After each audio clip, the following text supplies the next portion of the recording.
Suite de la lecture de la Passion de notre Seigneur Jésus-Christ, selon saint Jean.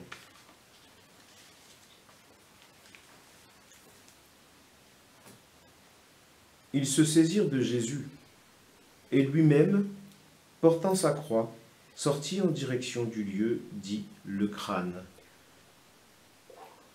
ou calvaire, qui se dit en hébreu Golgotha.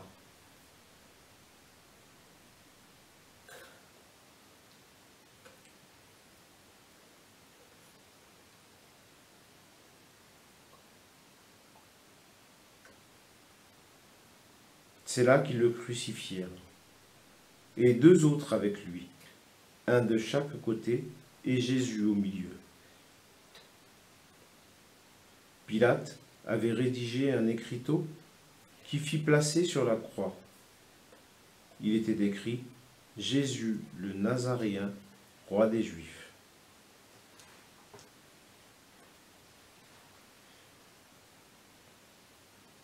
Beaucoup de Juifs lurent cet écriteau, parce que l'endroit où on avait crucifié Jésus était proche de la ville, et que c'était écrit en hébreu, en latin et en grec.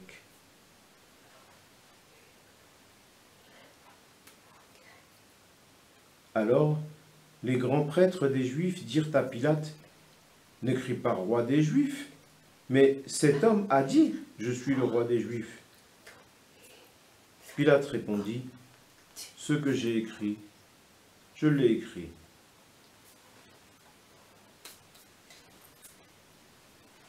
Quand les soldats eurent crucifié Jésus, ils prirent ses habits. Ils en firent 4 parts, une pour chaque soldat. Ils prirent aussi la tunique. C'était une tunique sans couture, tissée tout d'une pièce de haut en bas. Alors ils se dirent entre eux, « Ne la déchirons pas, désignons par le sort celui qui l'aura. » Ainsi s'accomplit la parole de l'Écriture. Ils se sont partagés mes habits. Ils ont tiré au sort mon vêtement. C'est bien ce que firent les soldats. Or, près de la croix de Jésus se tenait sa mère et la sœur de sa mère, Marie, femme de Cléophas, et Marie-Madeleine.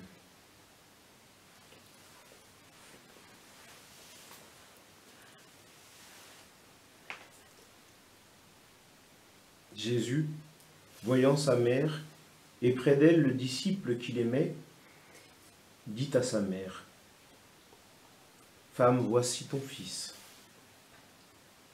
Puis il dit au disciple, « Voici ta mère. » Et à partir de cette heure-là, le disciple l'a pris chez lui.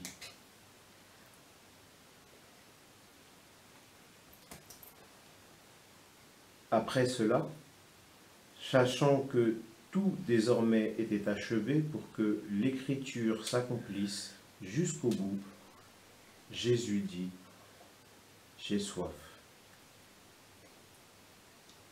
Il y avait là un récipient plein de boissons vinaigrées.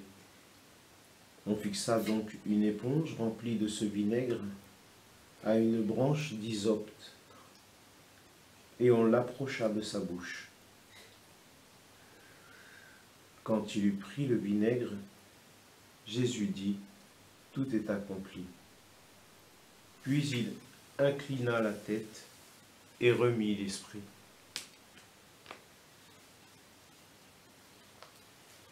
Comme c'était le jour de la préparation, c'est-à-dire le vendredi, il ne fallait pas laisser les corps en croix durant le sabbat, d'autant plus que ce sabbat était le grand jour de la Pâque.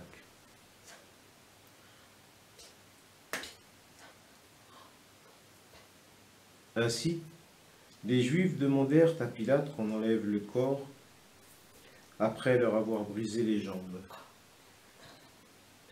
Les soldats allèrent donc briser les jambes du premier, puis de l'autre homme crucifié avec Jésus. Quand ils arrivèrent à Jésus, voyant qu'il était déjà mort, ils ne lui brisèrent pas les jambes. Mais un des soldats, avec sa lance, lui perça le côté, et aussitôt il en sortit du sang et de l'eau.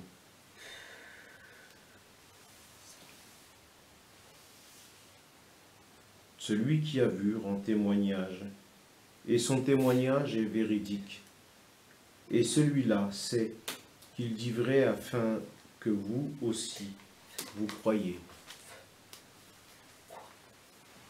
Cela, en effet, arriva pour que s'accomplisse l'Écriture. Aucun de ces os ne sera brisé. Un autre passage de l'Écriture dit encore, « Ils lèveront les yeux vers celui qu'ils ont transpercé. »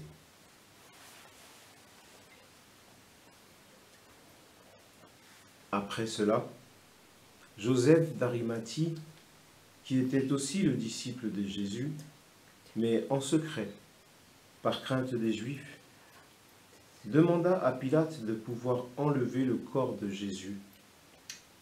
Et Pilate le permit.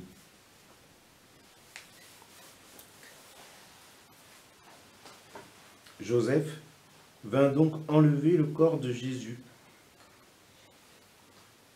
Nicodème, celui qui au début était venu trouver Jésus pendant la nuit, vint lui aussi. Il apportait un mélange de myrrhe et d'aloé, pesant environ 100 livres.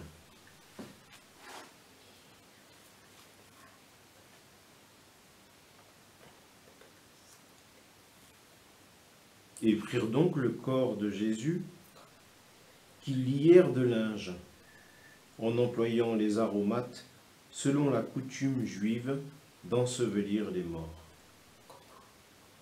À l'endroit où Jésus avait été crucifié, il y avait un jardin, et dans ce jardin, un tombeau neuf, dans lequel on n'avait encore disposé personne. À cause de la préparation de la Pâque juive, et comme ce tombeau était proche, c'est là qu'ils déposèrent Jésus.